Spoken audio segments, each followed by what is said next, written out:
Alright, so I am super excited for this, guys. You have no idea.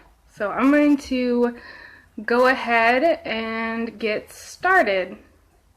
So hello and welcome to The Fear of Poverty. This is video 1 in my 6 Ghosts of Fear series that I'm going to be doing over the next few days.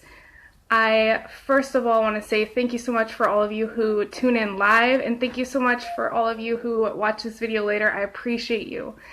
Now, the reason I'm creating this series is to help others like me who want to do like a self-analysis and figure out what fears might be holding them back. Hi, Patricia. Most of the time when you ask somebody what they fear, they're going to tell you nothing, but the reality is we're all afraid of something.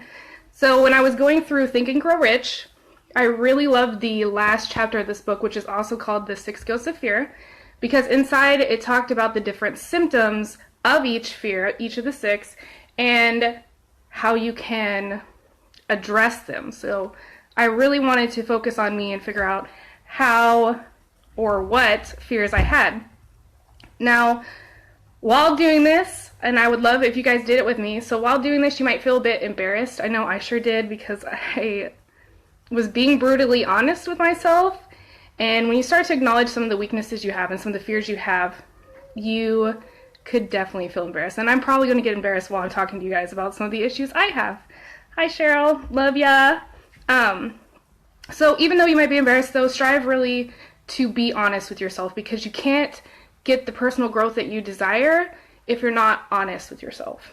So the fear of poverty, like all fears, is a state of mind. Out of the 6 fears though, the fear of poverty is by far the most destructive. It's the most difficult to get over as well. So it's definitely one we want to address right away. It can destroy imagination, self-reliance, enthusiasm, and self-control. It can create procrastination, a lack of ambition, distract your concentration, and it can do so much more. So we, gotta conquer this one. The fear of poverty grew out of man's inherited tendency to prey upon his fellow man economically. It causes people to want to destroy and control each other financially, because nothing brings man so much suffering and humility as poverty. And like Napoleon Hill says, if you want riches, you must refuse to accept any circumstances that leads towards poverty. Therefore, I wanted to challenge myself, like I said, to really analyze myself, because I know I have this fear of poverty. And the symptoms of the fear of poverty are indifference, indecision, doubt, worry, overcaution, and procrastination. And when I first saw that list, I was like, oh, indifference and procrastination, those are the only 2 I have. But as I went more in depth with these, I realized that I had a few of the others. So let's break these down. Indifference. You might have this symptom if you lack ambition, imagination, enthusiasm, and self-control. You might tolerate poverty. You might accept compensation without protest. So an example of this would be knowing that a task would take you about $50 worth of your time to do, and someone says, I'm going to pay you $25, and you're just like, okay, and you just accept it. Another thing that you might have is mental and physical laziness. That's another sign of indifference. Another one is indecision. Now, we've all heard of people sitting on the fence. This is definitely one of those. Allowing others to think for you is another sign of indifference or indecision. Doubt. This is expressed through alibis and excuses. We've all done this, where we're like, oh, I would love to do that, but I can't. Or, but this is going on instead. But is a big excuse word. Another sign of doubt is envy or being overly critical of the successful.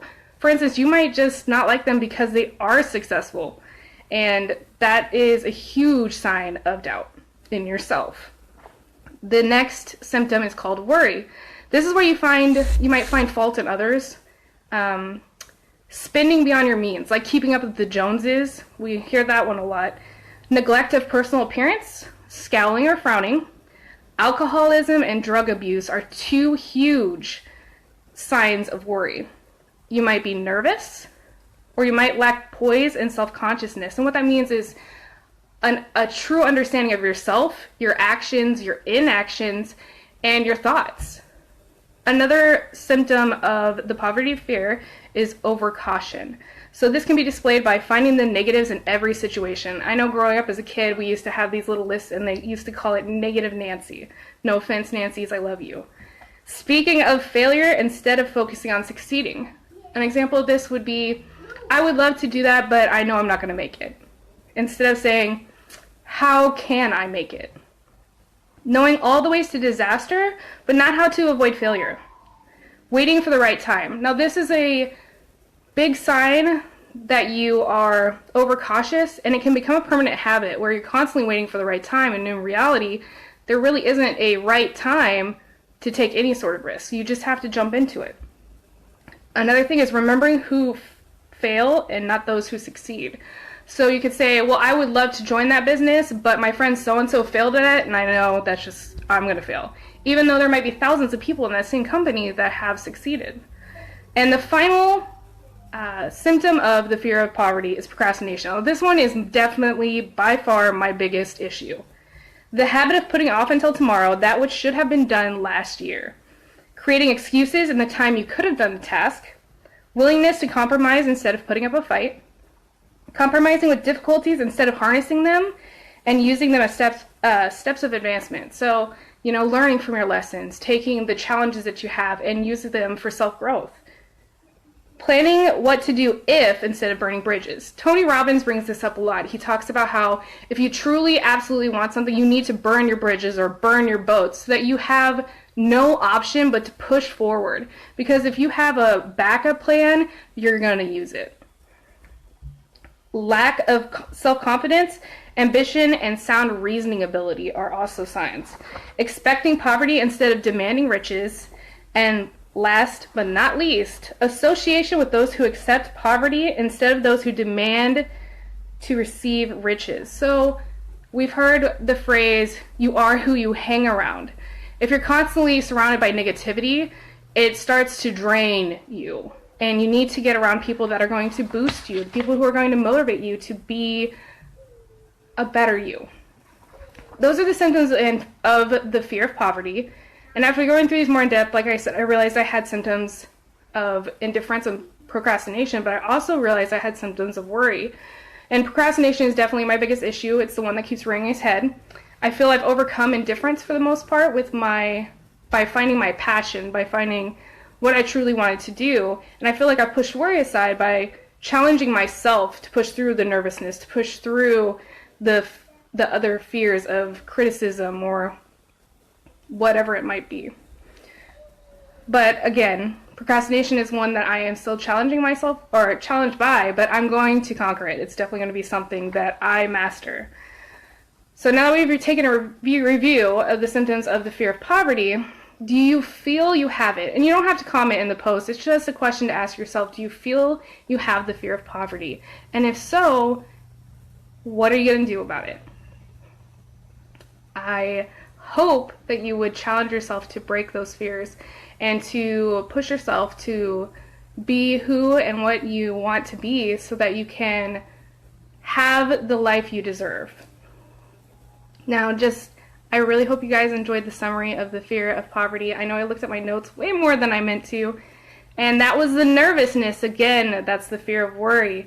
So I really hope you guys like this. I hope to see you tomorrow. I'm going to be doing the fear of criticism tomorrow at 5 p.m. Pacific time again, and we will go from there. Thank you guys for watching. I appreciate you. I love you, and if you guys need me, let me know because I would love to help you. Like I said, self-analysis is scary, but it's so amazing. So I love you guys. I hope you have a wonderful day, and I will talk to you soon.